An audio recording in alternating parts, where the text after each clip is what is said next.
এখন শুনবেন আজকের গুরুত্বপূর্ণ খবরের শিরোনাম। গাজায় ইসরায়েলি হামলায় 85 নিহত, অনাহারে মৃত্যু আরও 29 ফিলিস্তিনি। যুক্তরাষ্ট্রকে কঠোর হুঁশিয়ারি দিল ইরান।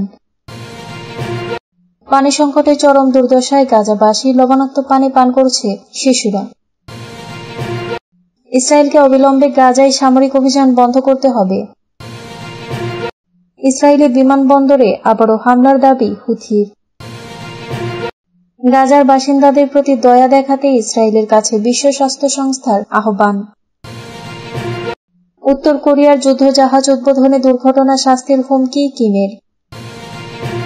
গাজায় ইসরায়েলি হামলায় 85 নিহত, অনাহারে মৃত্যু আরও 29 ফিলিস্তিনির। ফিলিস্তিনের গাজায় ইসরায়েলের বিমান হামলায় গেল 24 ঘণ্টায় 85 জন নিহত হয়েছেন। এছাড়াও খাবারের অভাবে এ পর্যন্ত মারা গেছেন আরও 29 ফিলিস্তিনি। গাজার স্বাস্থ্য মন্ত্রণালয়ের বরাতে শুক্রবার কাতার ভিত্তিক সংবাদ মাধ্যম আল জাজিরা তাদের এক প্রতিবেদনে খবর জানিয়েছে। খবরে বলা হয়, বৃহস্পতিবার ভোর থেকে এখন পর্যন্ত এই হতাহতের ঘটনা ঘটেছে। নিহতদের মধ্যে বহু বৃদ্ধ, নারী ও শিশু রয়েছেন। প্রতিবেদনে বলা হয়েছে, দেইর আল বালাহর আল মাগাজি শরণার্থী শিবিরে চালানো হামলায় বহু হতাহতকে উদ্ধার করে আল আকসা শহীদ হাসপাতালে নেওয়া হয়। গাজার স্বাস্থ্য মন্ত্রণালয় আরও জানিয়েছে, সম্প্রতি যেসব শিশু ও বৃদ্ধ মারা গেছেন তাদের মধ্যে অন্তত 29 জনের মৃত্যু ঘটেছে অনাহারে, যাকে অনাহারজনিত মৃত্যু হিসেবে চিহ্নিত করা হয়েছে। এই সংখ্যা ক্রমে বাড়ছে এবং হাজারো মানুষ বর্তমানে দুর্ভিক্ষের ঝুঁকিতে রয়েছে।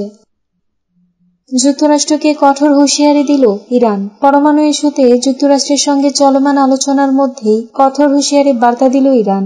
দেশটি বলেছে, তাদের পারমাণবিক স্থাপনায় ইসরায়েল কোনো হামলা চালালে তার দায় যুক্তরাষ্ট্রকেও নিতে হবে। মঙ্গলবার সিএনএন এক প্রতিবেদনে নাম প্রকাশে অনিচ্ছুক মার্কিন কর্মকর্তাদের বরাত দিয়ে জানায়, চলমান আলোচনা সত্ত্বেও ইসরায়েলি ইরানের পারমাণবিক স্থাপনাগুলোতে হামলার প্রস্তুতি নিচ্ছে। এই প্রেক্ষাপটে ইরানের পররাষ্ট্রমন্ত্রী আব্বাস আরাকচি জাতিসংঘে দেওয়া চিঠিতে বলেন, ইসলামী প্রজাতন্ত্র ইরানের পারমাণবিক স্থাপনাগুলোতেও যদি ইসরায়েল হামলা চালায় তাহলে যুক্তরাষ্ট্র সরকারকেও তাৎপর্যপূর্ণভাবে দায় নিতে হবে এবং তারা আইনগতভাবে জবাবদিহি করতে বাধ্য থাকবে। তিনি আরো বলেন, জায়নবাদী রেজিমের যে কোনো দুঃসাহসিক কর্মকাণ্ডের বিরুদ্ধে ইরান কঠোরভাবে হুঁশিয়ারি দিচ্ছে এবং এই শাসনের যে কোনো হুমকি বা অবৈধ কার্যক্রমের জবাবে কড়া প্রতিক্রিয়া জানানো হবে। এই পারমাণবিক আলোচনার 12 এপ্রিল শুরু হয়েছিল, যা যুক্তরাষ্ট্র ও ইরানের মধ্যে 2018 সালে তৎকালীন মার্কিন প্রেসিডেন্ট ডোনাল্ড ট্রাম্পের আমলে ঐতিহাসিক পরমাণু চুক্তি থেকে যুক্তরাষ্ট্রের একতরফা সরে আসার পর দুই দেশের মধ্যে সবচেয়ে সর্বোচ্চ পর্যায়ের যোগাযোগ। আলোচনায় মধ্যস্থতাকারী ওমান জানিয়েছে,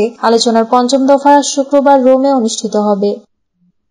পানি সংকটে চরম দুর্দশায় গাজাবাসী, লবণাক্ত পানি পান করছে শিশুরা। নৃশংস হামলার মধ্যে ফিলিস্তিনের গাজায় সীমিত পরিসরে ত্রাণ প্রবেশের অনুমতি দিয়েছে ইসরায়েল। বুধবার উপত্যকাটিতে মাত্র 90 ট্রাক ত্রাণ পাঠানোর কথা জানিয়েছে জাতিসংঘ, তবে সেখানে জ্বালানি ঢুকতে দিচ্ছে না ইসরায়েল। জাতিসংঘের মানবিক কার্যালয় জানিয়েছে, দ্রুত জ্বালানি না পেলে চলতি সপ্তাহের শেষ নাগাদ গাজায় পানি সরবরাহ পুরোপুরি বন্ধ হয়ে যাবে। গাজার বাসিন্দারা বিবিসিকে জানিয়েছেন, 19 মাস ধরে চলা ইসরায়েলের হামলার সময় শিশুদের লবণাক্ত পানি পান করানো হচ্ছে। এতে উপত্যকাটির বাসিন্দাদের কিডনির মারাত্মক সমস্যা বাড়ছে বলে জানিয়েছেন চিকিৎসকরা। রায়েদ আল জাহারনের নামের এক ফিলিস্তিনি বলেন, এই পানি পান করে তাদের পেট ব্যথা ও ডায়রিয়ার সমস্যা দেখা দিচ্ছে, কিন্তু কিছুই করার নেই। পানির তীব্র এই সংকটের মধ্যে চলতি মাসের শুরুর দিকে দক্ষিণ গাজার একটি পানি শোধনাগার পরিদর্শন করেন জাতিসংঘের শিশু বিষয়ক সংস্থা ইউনিসেফের কর্মকর্তা জোনাথন ক্রিক্স। তিনি বলেন, বিদ্যুতের অভাবে সেখানে পানির উৎপাদন 80% কমে গেছে। এখন পানি উৎপাদনের জন্য জ্বালানির প্রয়োজন। জ্বালানির অভাবে ট্রাকে করে পানি সরবরাহেও বাধা আসছে। ইসরায়েলকে অবিলম্বে গাজায় সামরিক অভিযান বন্ধ করতে হবে। গ্রিসের প্রধানমন্ত্রী কিরিয়াকোস মিৎসোতাকিস বলেছেন, ইসরায়েলকে গাজায় তাদের সামরিক অভিযান অবিলম্বে বন্ধ করতে হবে এবং অবরুদ্ধ ফিলিস্তিনি ভূখণ্ডে মানবিক সহায়তা প্রবেশের অনুমতি দিতে হবে। বৃহস্পতিবার একথা বলেন তিনি। গ্রিসের প্রধানমন্ত্রী বলেন, গত কিছুদিনে গাজায় যা ঘটেছে তা অযৌক্তিক ও অগ্রহণযোগ্য। ইসরায়েলকে অবিলম্বে এসব অভিযান বন্ধ করতে হবে এবং জাতিসংঘ সহ অন্যান্য মানবিক সংস্থাকে সহায়তা দিতে হবে, যাতে দ্রুত খাদ্য, ঔষধ সহ প্রয়োজনীয় সামগ্রী হাজার মানুষের কাছে পৌঁছাতে পারে। তিনি স্বীকার করেন, গাজায় ইসরায়েলি হামলা ও অবরোধের বিষয়ে নীরব থাকার অভিযোগে সরকার ব্যাপক জনসমালোচনার মুখে পড়েছে, এমনকি বিরোধী দলগুলোর পক্ষ থেকেও সমালোচনা হচ্ছে।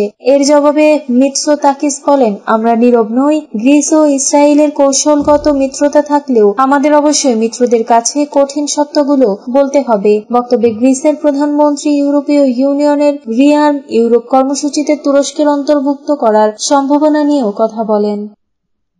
ইসরায়েলি বিমানবন্দরে আবারও হামলার দাবি হুথির। ইয়েমেনের সশস্ত্র বাহিনী বৃহস্পতিবার তেল আবিবের বেন গুরিয়ন বিমানবন্দরে সফল ক্ষেপণাস্ত্র হামলার ঘোষণা দিয়েছে, যার ফলে সাময়িকভাবে বিমান চলাচল বন্ধ হয়ে গেছে। দখলকৃত অঞ্চল জুড়ে আতঙ্কের সৃষ্টি হয়েছে। ইয়েমেনি সশস্ত্র বাহিনীর মুখপাত্র ব্রিগেডিয়ার জেনারেল ইয়াহিয়া সারি নিশ্চিত করেছেন, একটি বিশেষ সামরিক অভিযানের অংশ হিসেবে বিমানবন্দরে একটি জুলফিকার ব্যালিস্টিক ক্ষেপণাস্ত্র নিক্ষেপ করা হয়েছে। তিনি বলেন, এই হামলা তার লক্ষ্য অর্জন করেছে। প্রায় 1 ঘন্টার জন্য বিমান চলাচল বন্ধ করে দেওয়া হয়েছে। লক্ষ লক্ষ বসতি স্থাপনকারী আশ্রয় কেন্দ্রে পালিয়ে যেতে বাধ্য করা হয়েছে। তিনি আরো বলেন, গাজায় চলমান গণহত্যার সরাসরি প্রতিক্রিয়ায় এই অভিযান চালানো হয়েছে। ক্ষেপণাস্ত্র নিক্ষেপের পর অধিকৃত আল কুদসে বিমান হামলার সাইরেন শোনা গেছে। অন্যদিকে ইসরায়েলি মিডিয়া ইসরায়েলে একটি বড় বিস্ফোরণের খবর দিয়েছে। গণমাধ্যম সূত্রগুলি পরে নিশ্চিত করেছে যে হামলার কারণে বেন গুরিয়ন বিমানবন্দর এলাকার সীমা সাময়িকভাবে বন্ধ করে দেওয়া হয়েছে। একই সাথে ইয়াফা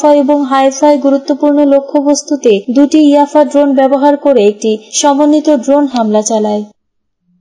গাজার বাসিন্দাদের প্রতি দয়া দেখাতে ইসরায়েলের কাছে বিশ্ব স্বাস্থ্য সংস্থার আহ্বান।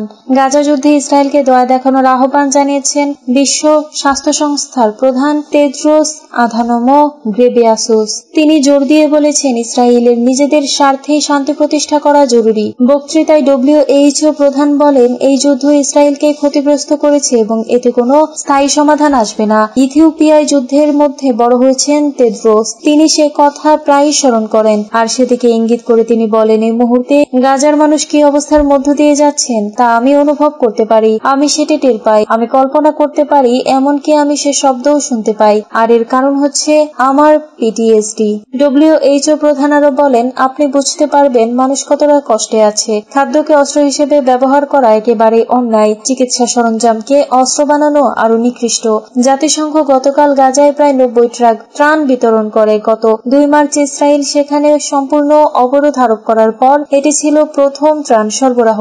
60 বছর বয়সী তেদ্রোস বলেন, শুধু একটি রাজনৈতিক সমাধানই প্রকৃত শান্তি প্রতিষ্ঠা করতে পারে।